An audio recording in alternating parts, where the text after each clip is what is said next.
Well, today's the day we're going to finish the prep, get it all smoothed out, and finish the seeding. No more hump. Hopefully good grass seed yet this fall. Let's get started.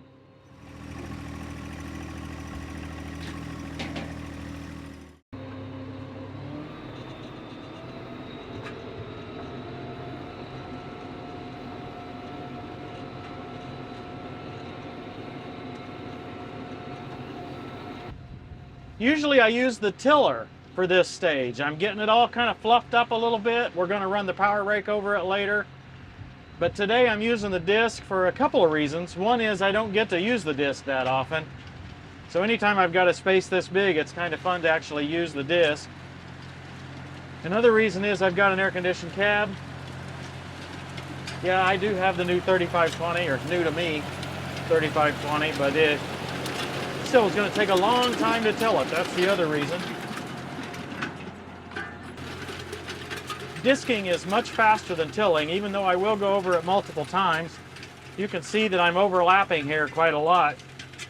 This is really hard. This is right where the hump is or was, so it's not been worked up yet, right? This is original unworked dirt. So it's really hard, and we haven't had rain for months. Long time now.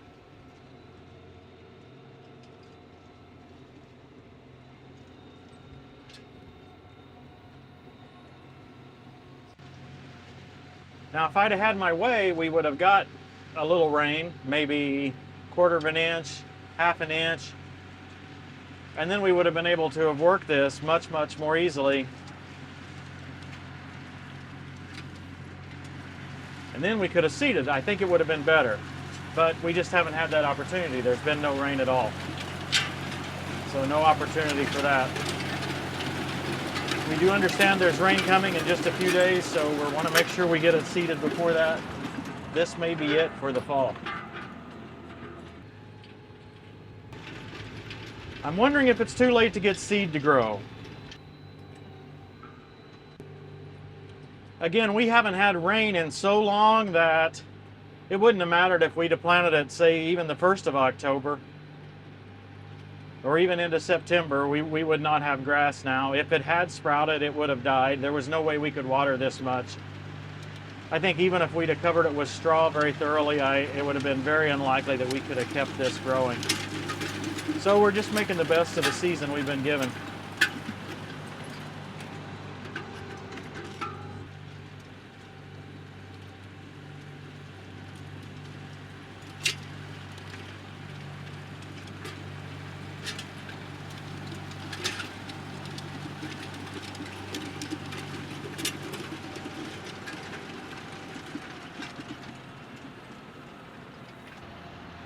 I'm pretty sure we've taken off at least 6 feet, 2 meters from this hump. It was quite tall, and I really like the look of it better now. My only concern right now is that we end up not getting it smooth, that we end up having some rolling areas in it where we didn't do a perfect job of moving soil.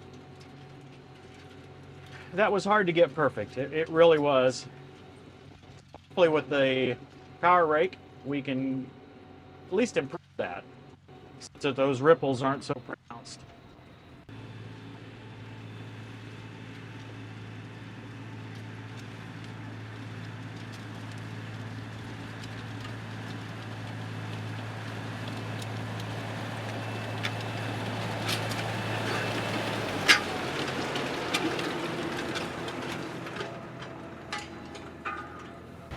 If you haven't seen the prior episodes, we did some laser work. So we've got a laser swale from my left all the way around to my right so that we can get some drainage from the road over to the neighbor's farm.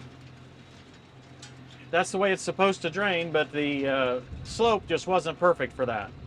We've kind of got that worked out now, and I'm really happy with that laser box blade. Just happy with the way it works, especially for the cost. Go check that episode out if you're interested at all. I don't know. I'm incredibly fascinated with it.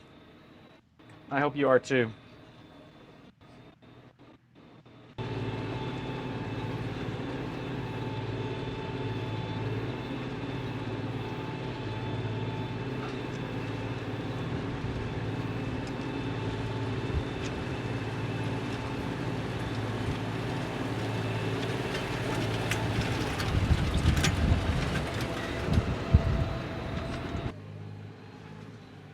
Now the disc does dance around a little behind me. I think that's because I've got the cut set too aggressively. I've got a lot of angle in those front gangs, and so when it digs in, when the front gangs dig in, it does dance behind me. I recognize that. Pretty sure I could resolve it if I took some of the angle out of those gangs, but I don't want to because I need it to cut as aggressively as it can on this really hard soil. So I'm willing to live with that side effect. I think if I were doing more field work, I would have to take some more time to get this disc set a little better. It's got so much flexibility in how it can be configured that it would take some time and take some effort in the manual to make that, to figure that out.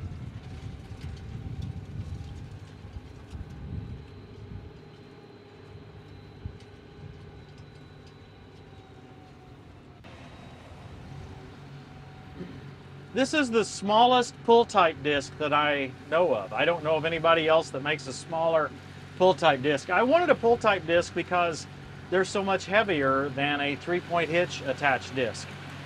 And discs are all about the weight. They require a lot of weight to be able to get them in the ground. If you get something light enough that the tractor's 3-point hitch can pick it up, it just simply won't dig very well. This model is from Monroe Tufline. It's an 8.5-foot disc, 9-inch spacing on the front, 7-inch disc spacing on the rear, or 7.5-inch disc spacing on the rear. Notched blades all the way around. I wanted the most aggressive I could get without going to an offset disc, which is 2 gangs that are offset from each other instead of 4 gangs like this. This is called a tandem disc harrow.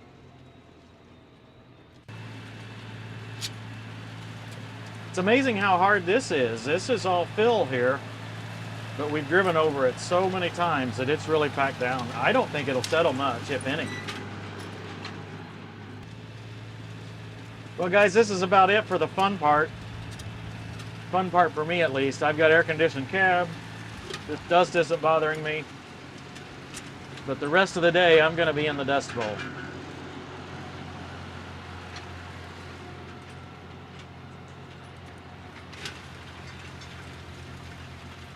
But I am excited. We have a new attachment to show you and to try out for ourselves. Yep, quite excited about it. Stay with us. I was wrong. I did have one more inside job. I forgot about this. This was a nice, sweet little surprise to be able to do this inside. We're trying to put a lot of fertilizer on. We know this soil's not very good, so I spent a lot of money on some expensive fertilizer. Doing whatever I can to make it work.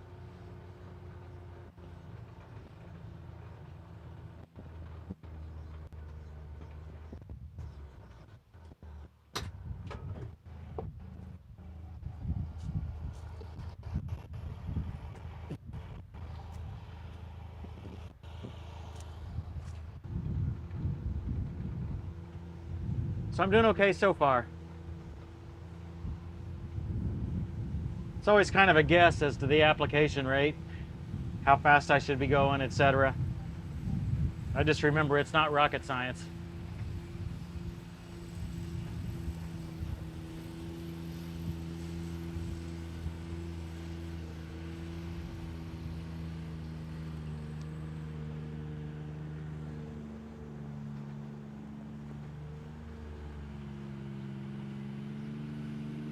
I'd like to tell you all about this spreader and all about its features and where to buy it, but I don't even know if it's available anymore. So yeah, you can see if Deere offers a Gator electric spreader or not. I don't know. Well, we're about to run out of daylight. I guess I'm not going to get it seeded tonight, but I'll get back to it as soon as I can. We still have at least one more day before the rain.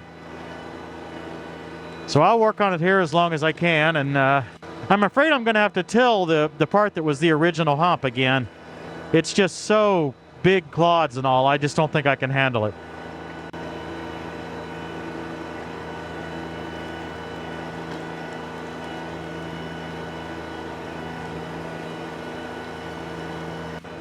Well, this is quite a big area, so it keeps taking me longer than what I expect, so I think we'll just close out this episode and we'll do the seeding next time.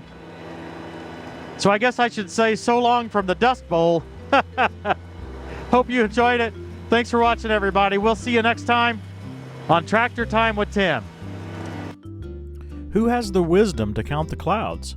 Who can tip over the water jars of the heavens when the dust becomes hard and the clods of earth stick together?